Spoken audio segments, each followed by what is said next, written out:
Hello and welcome to another episode of Alan Writes. This is the Winter of Truth. We're working on a bit of this with Star Wars fanfiction, etc., etc.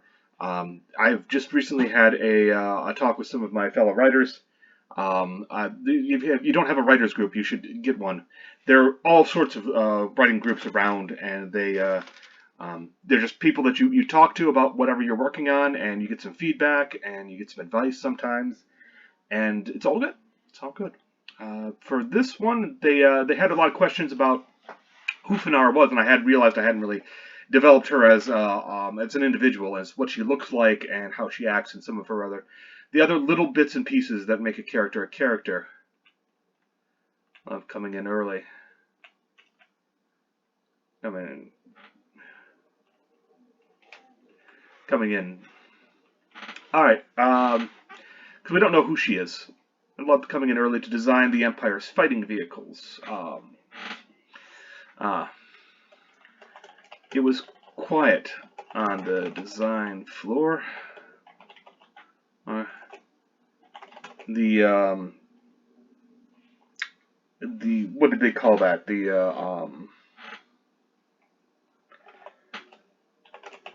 The computers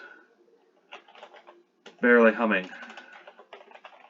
Barely humming as they idled.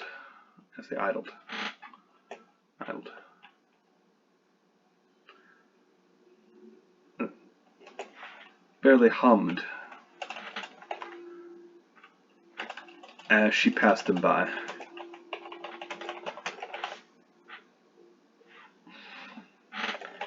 Heading for her workstation. Currently, her project was to consolidate the design of the all-terrain armored transport, the Adat Walker, a rush project.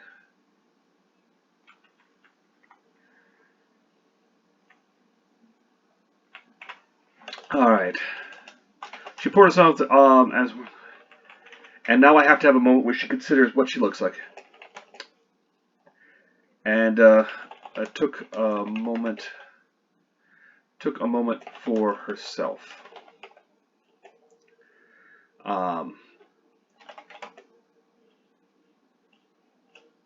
And took a moment to reflect upon herself.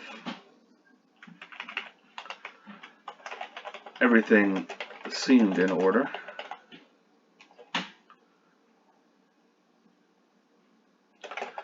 A woman in the proper corporate attire.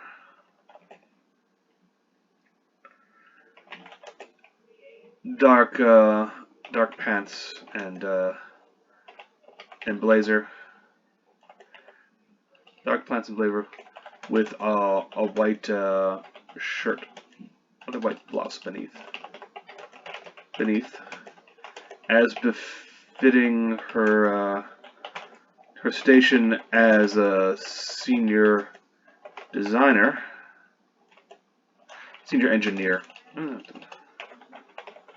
There, she had the allotted light pink scarf instead of I don't want to say they use ties instead of a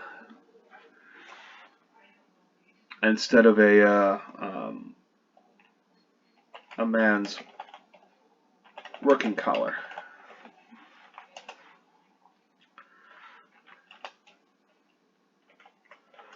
One of the annoying things of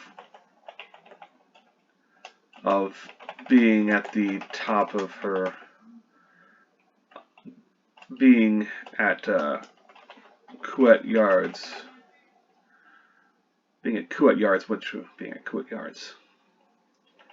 and being in the military division, and being a civilian in the military division lay in certain expectations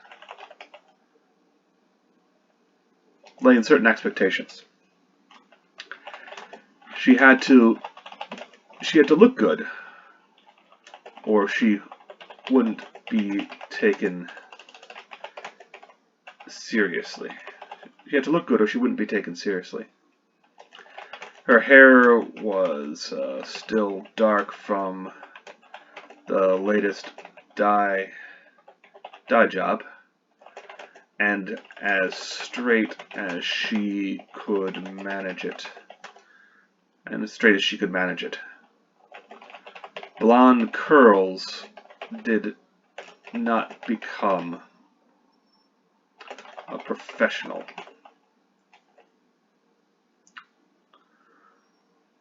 Blonde curls did not become a professional. Alright, what does she look like? She's a woman.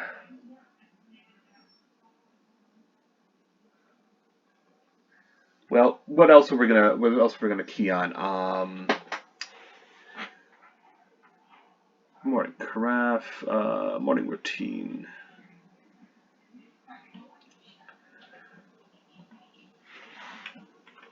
Now the question came with she's ordered calf. Does she take it black in the morning and then sweeten it up as she goes, or does she sweeten it up early and then take it black from here on out? You know, this early, I think she's gonna want the extra perk and then take it black.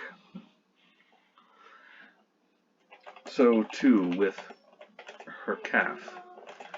This early in the morning, she could sweeten it up for calories and taste, but later on, it would be dark roast. It would be a spacer's cup without any additives. This early in the morning, she could sweeten it up for calories and taste, but later on, it would be a spacer's cup without any additives. As she sipped and enjoyed her only good, and enjoyed the taste from her father's old unit 54. The golden crest. The golden crest of the native bird, the native storch of Sluis Van. The golden crest of the native storch of Sluis Van, resplendent as always.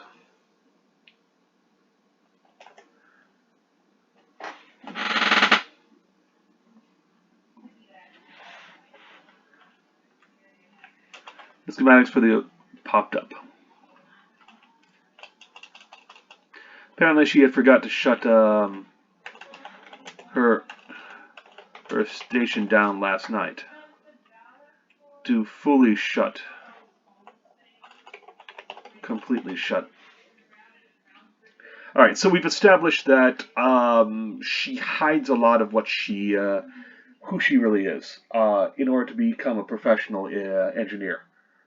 To be taken seriously, she can't have her native blonde curls. She can't. She has to dress a certain way. She's allowed a certain affectation with.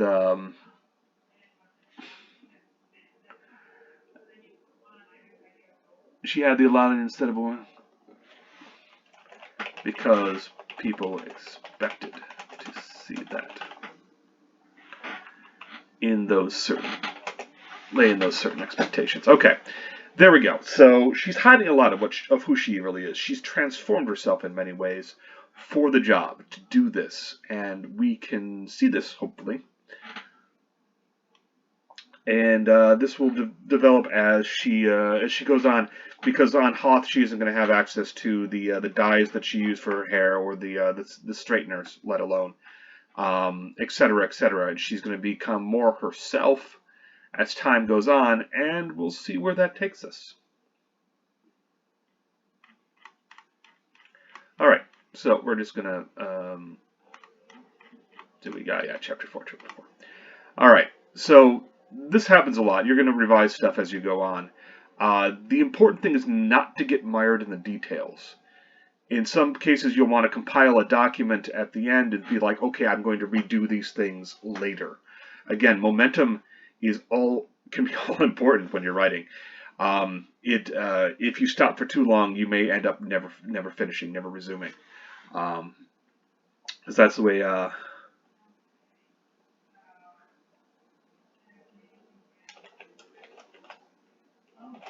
Giants, she asked, and tried to sound amused. Have you ever been on the receiving end? You ever been on the receiving end? In simulations. They're terrifying.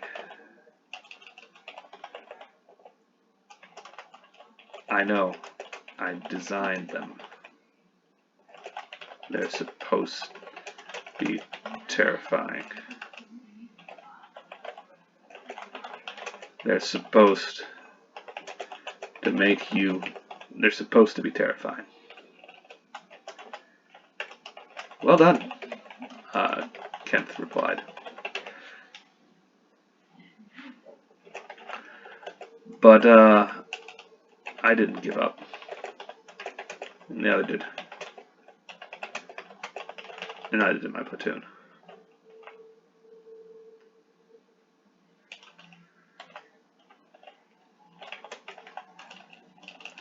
Yeah. We fought and fought. And they died. Kent replied. Darkness stealing over him. I almost did. Took some fragments.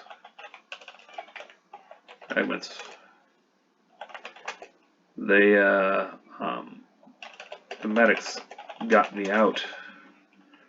And then, well, took some fragments, passed out. So it's got some survivor's guilt, apparently, which makes sense, to be honest. The medics got me out, and then, well, they kind of forgot about me. Who was that? And I didn't, though.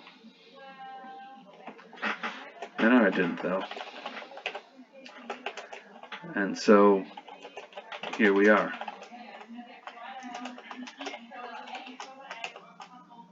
He clearly aching to tell his story. No doubt to absolve his guilt in ever raising his arms against the Empire. Yeah, here we are, Finara said. Happy and healthy and free.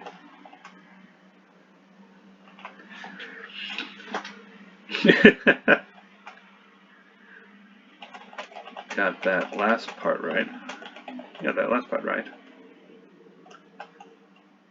So I can go. You'll give me a speeder drop. You'll drop me off at the base. That's not what I meant. I know. I'm your hostage. Not your friend or confessor. I'm here because you're keeping me here, she said. I saw annoyance gather in his eyes. Maybe it was time to back off. Maybe it was time to back off.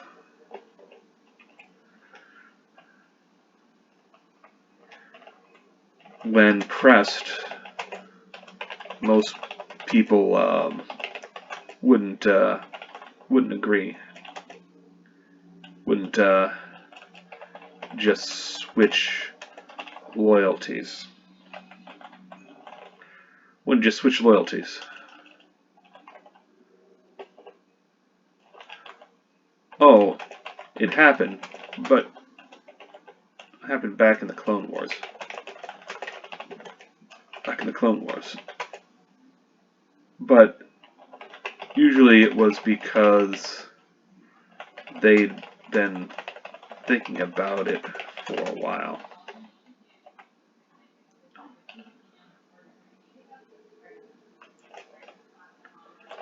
I'm tired. Where do I sleep?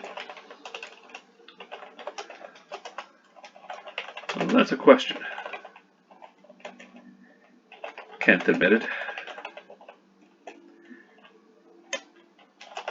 You can room with all of us, but since you'll probably try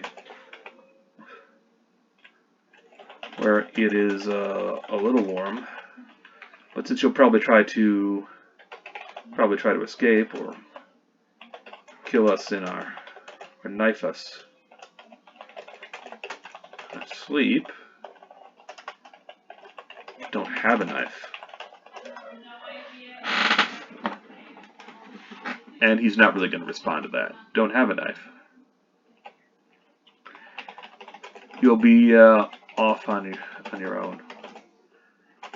A little heater is all we can spare. Hope your cold weather gear, Arctic gear, is high rated.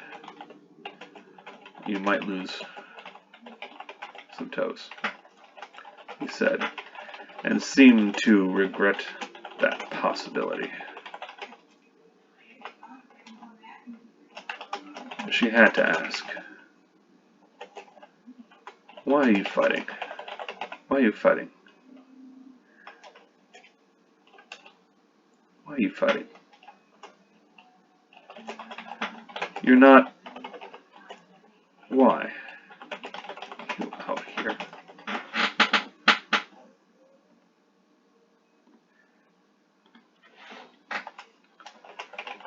Because the Empire invaded my world, burned down its cities, and killed those I loved. Those I loved, Kent said.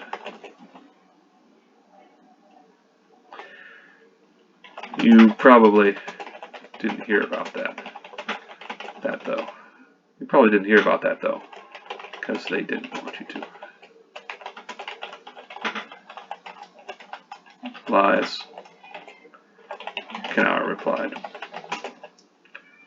Rebel lies. Lies, Kent retorted. Imperial lies. Have a good night.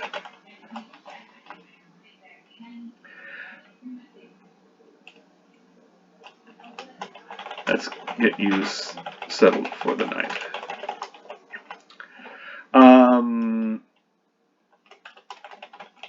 They gave her a little shelter.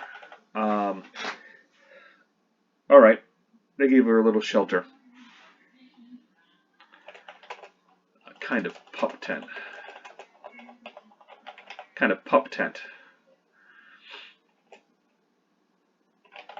Better suited for temperate climates. But the layered glaustic cloth held heat better than open air. And all right, I see her in. I see her in. I see how she's going to escape. Better than the open air. Held heat in better than the open air. They zipped her up inside with a little handheld heater. And told her they'd be back in the morning. They'd be back in the morning. Idiots. She set about disassembling the heater. When they were gone, she set about disassembling the heater. She turned off the heater and set about disassembling it.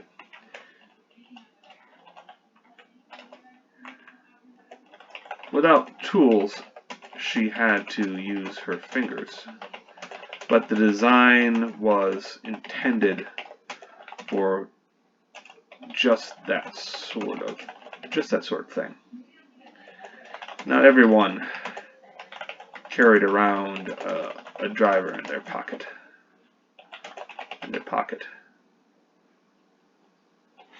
Not everyone carried around a pocket, especially when out camping.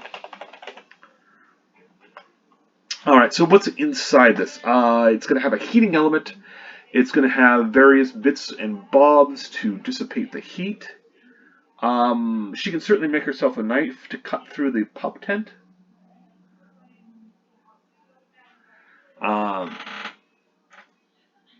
Little hand heater. Locked the opening. Told her they'd be back in the morning.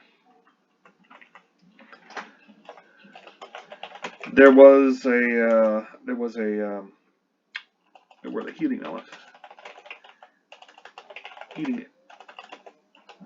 elements and the fuel sticks. There are the heating elements and the fuel sticks. Neither of which were particularly. The latter of which were not particularly useful, and the fuel stick, the latter of which was not particularly useful. Singular, were not particularly useful. Which was not particularly useful right now, but the heating elements, not to mention the frame, yielded to her readily. And just before long, she had a good shank. She had a good shank ready, if a bit blunt. That she fixed by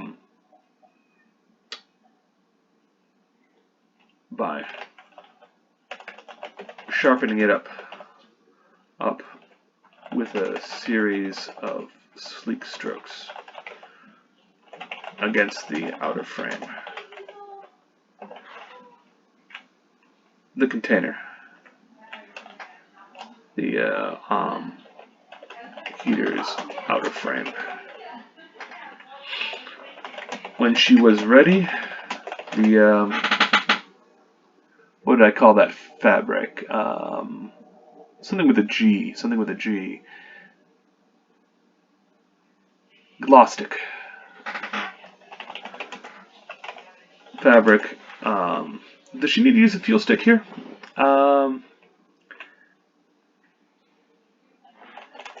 Touched the fuel stick to a section of the, and then plied her little knife afterward. It parted Uh, like, well, like what? Like a set of lift doors. She slipped out and gasped as the cold hit her. They weren't kidding about her not getting far. They weren't kidding about her not getting far. Nevertheless, she hurried on. She hurried on to the transport, to the rebels locked.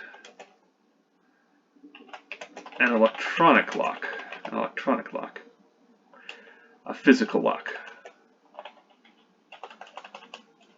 Had an electronic lock, but that wasn't engaged. No, that wasn't engaged. No doubt because of the cold. No, they'd flipped closed the physical pins.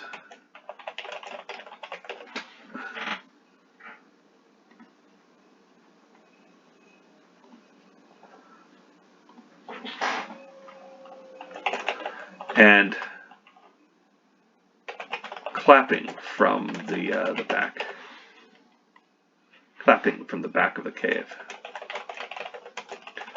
All three rebels out in the open stepped from the shadows. How was this lit? How was this lit? That is a question.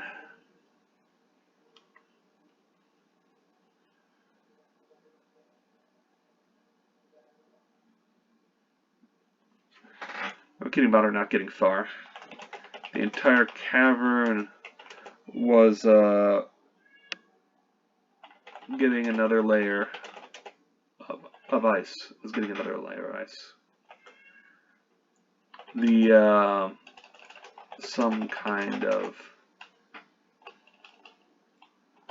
phosphorescent ice. Phosphorescent ice that glowed a soft blue amongst the layers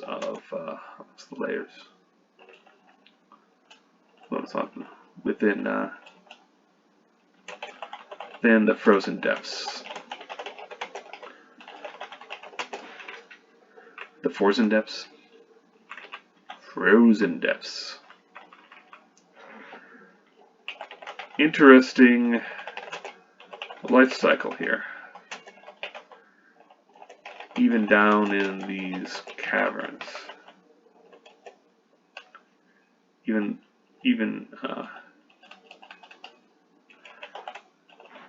But she wasn't a biologist.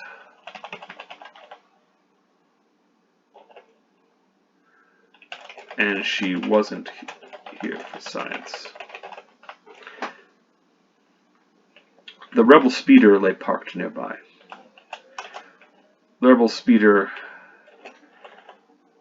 lay parked nearby. It'd be a cold start, of course. But once inside, she could... The back hatch was locked. So too with the driver access.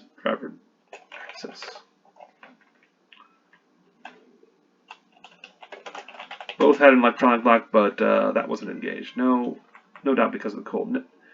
No doubt, no, they'd flipped the phone's pin somehow. But if she could, all three have stepped from the shadows. The soft blue light making them seem almost ghostly.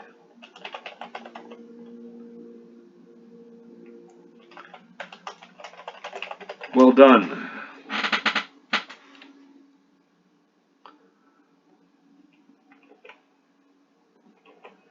Now we're called out.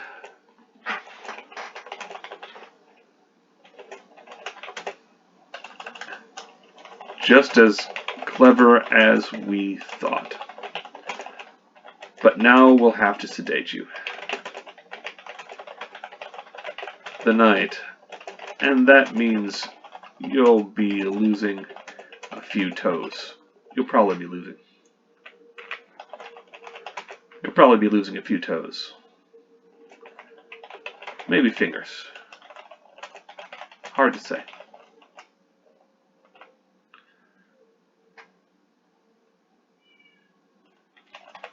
Finara readied her little shank. The hell sheet. The oh, what do we want to call that? We need a swear word, a comment off the cup. The forges, the fires, the smelter. Smelt that. No, I can't use smelt because it smells like smelling. Well, I want something with fire in it, and I've got to conjure for what do we use? Fire. The embers take that. The embers. The embers take that. The embers take that.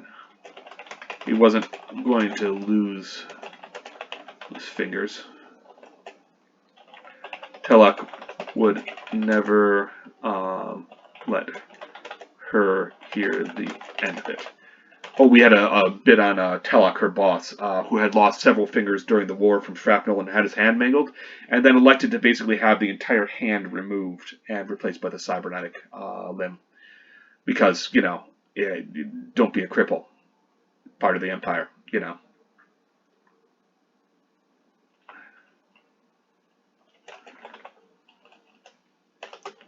Kent came forward.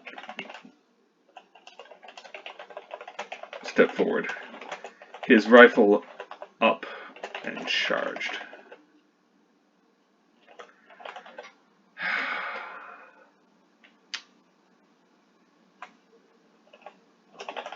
Try to stun you again. He said as he took aim. A low,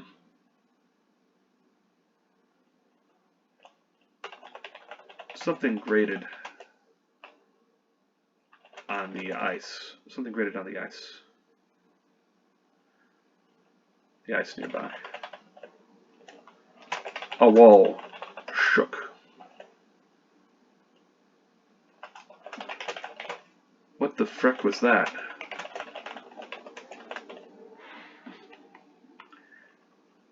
Irana, Ern said. The heck was that?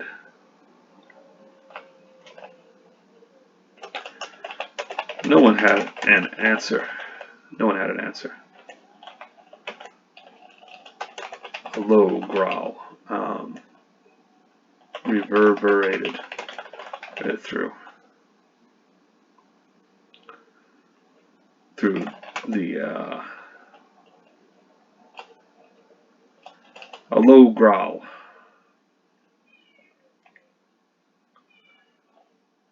Float out. No, float out. Not rumbled. Low growl. I don't know. Wow, this is a bit of writer's block right here. No one had an answer. Maybe it doesn't growl. The grating continued. Grew louder. Almost a growl. If you listened if you listen to it. But what could survive in this cold? What could survive in this cold?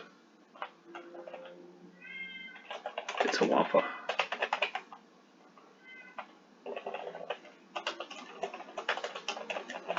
Kent hissed and drew his and turned his rifle aside. What? Of the things that attacked Skywalker. Things that attacked Skywalker. Big, ugly, ate a tauntaun.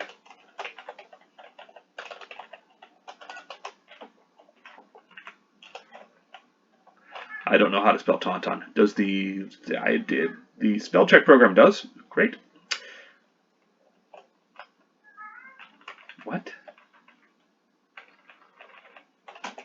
What? Finara asked.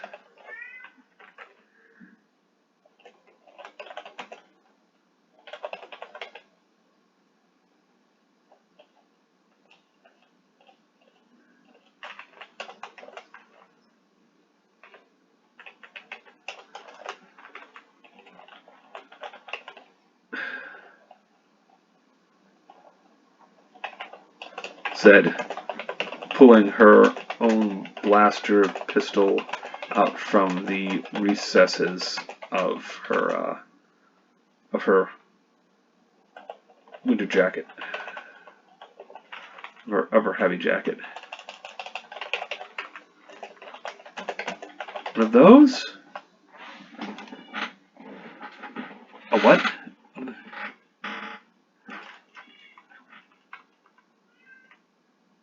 One of those?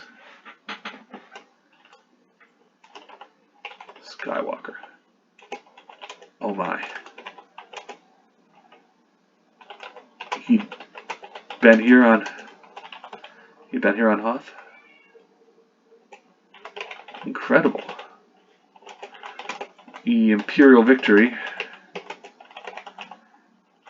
was even more amazing than something moved at the far end of the cavern.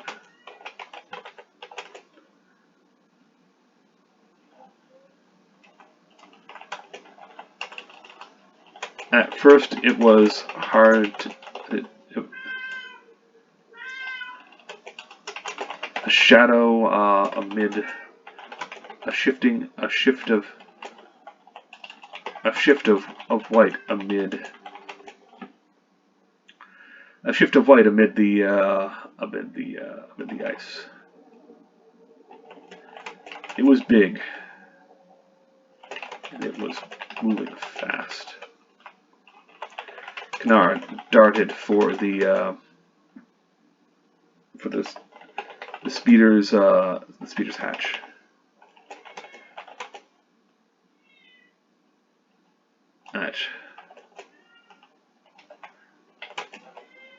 Darted for the speeder's hatch. Okay, we're gonna leave that. We're gonna leave it here for next time. But she's going to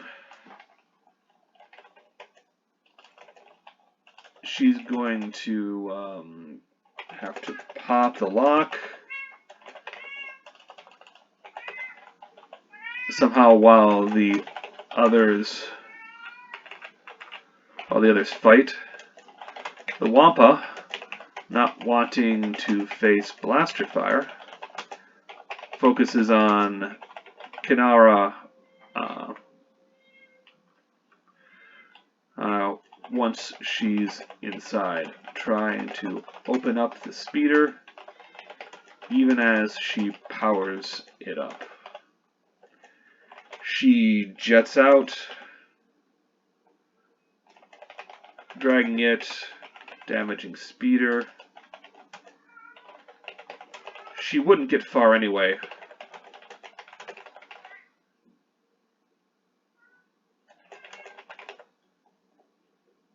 and doesn't. Has to self-destruct the speeder with the fuel stick from the heater to take out the wampa. I'm not sure she's going to kill it, but she's certainly going to take it out. Leaves her alive, but stranded in the cold. Then to Skywalker's wreck. Alright, and that's our plan for next time. So we're going to have a bit of a fight. She's not going to fight. She's going to try to escape using all of her engineering skills to do a... Put it up. This is a cold start. Hard. Because there's a lot of things... what's... 100 hours of maintenance on in a moment. Because you can do a lot of things with machines and make them operate beyond their respectable parameters. You're just going to pay for it with maintenance costs down the line. She knows that. She's an engineer, and she's willing to risk it because the alternative is death. So we'll leave off there. I hope you've enjoyed this little bit. We're going to finally get into some action. And the Star Wars tradition, we'll have a little bit of that. I mean, it's a thriller, but, you know, we've got to make it thrilling. If not exactly space opera. So, I hope you've enjoyed this, The Winter of Truth. I hope you stay safe out there, and take care. Thanks.